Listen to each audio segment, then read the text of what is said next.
Okay, so now we're collecting some data with the Optilong Extreme filter.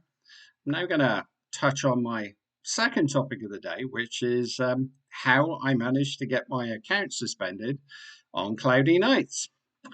And I've always been a big fan of Cloudy Nights. They have a good forum, lots of different topic areas and stuff like that.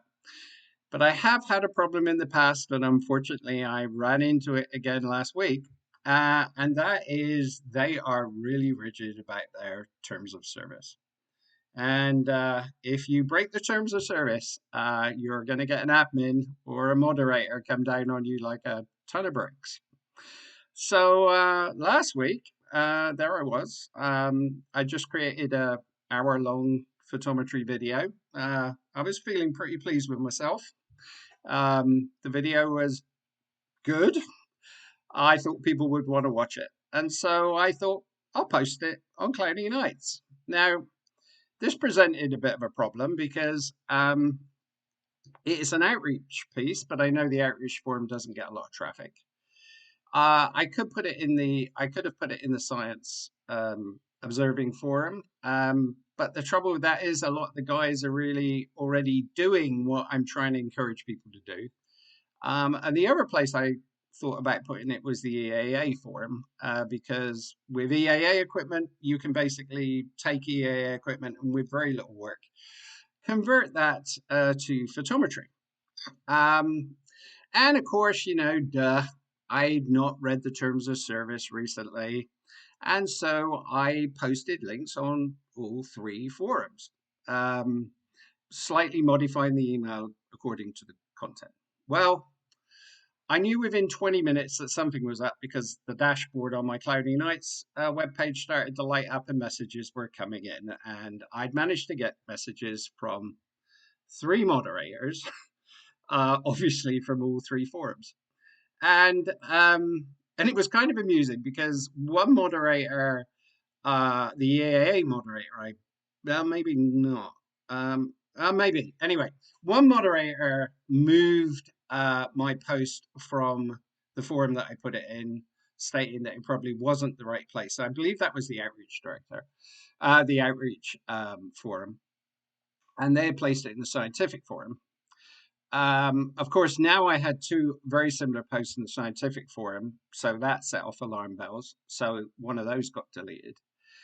And then the EAA moderator was the one that got me for cross posting. And of course, I'd read the terms of service a while ago, and cross posting is not allowed. I get it. Um, but it would have been nice had somebody just dropped me an email and said, "Look, Gary, you're not really allowed to cross post. Let's have a discussion about where this could best go." But no, it gets deleted out of two out of the three forums. And I start a discussion with one of the moderators, um, which was interesting. I mean, I know they do a difficult job, they're volunteers. Um, but people skills sometimes are not high on their list of attributes. And we got into it a little bit, and our conversation, I felt was condescending. Apparently, he didn't. And so I brought one of the admins in. Well, fair play to the admin. The admin stuck behind his moderator, and he didn't think it was condescending either. So I was like, okay. But one of the things that had forced me to do was because the EAA moderator in question had brought up the terms of service once again, and the fact that I should read the terms of service and think before I post.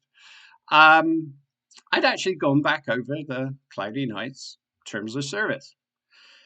And actually, while the first ones make a lot of sense, there are some fairly onerous terms of service, particularly in the latter sections, and particularly with the provision of content.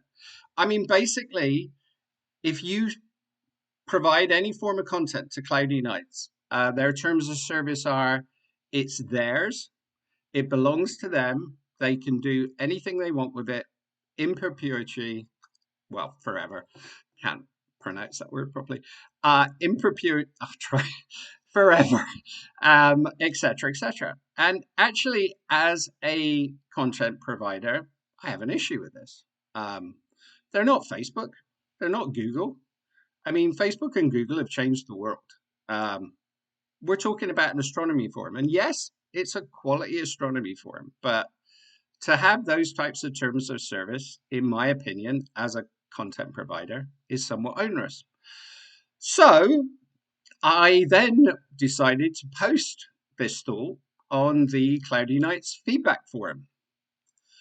And I'm not sure whether it was posting it on the Cloudynights feedback forum or the fact that I managed to get one email off to the admin that I was talking to before my suspension kind of locked me out of everything, where I used the acronym um, WTF um, for being just realizing that my account had now been suspended. And I'm not sure which of those two particular offenses, or maybe it was one of the others, because I'd actually, in the process, I guess, of having a conversation with the admins or the admin and the moderators, I'd probably broken one or two other of the TOS as well. But anyway, that got me suspended, and 3 or 4 days later, I'm still suspended. And I'm sure if any of the moderators or admins watch this particular video, my suspension will be lasting in perpetuity. Oh, forever. I just can't get that word. Anyway, so if any of you are wondering why I'm no longer posting contents on Cloudynights, it's because my account has been suspended and it's not coming back anytime soon.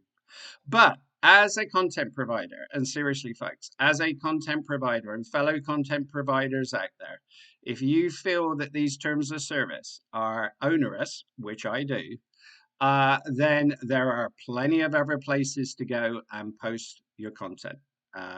Check out my YouTube channel, check out some of the other channels I used. My video on photometry is the link to that is now up on the Agena Astro Facebook page. And by the way, shout out to the folks at Agena Astro,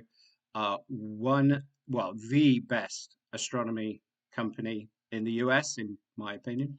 So I'll give those folks a shout out. So that's the end of my rant about Cloudynights, and now we'll actually go back to seeing how our image is progressing using the Optilong Extreme filter.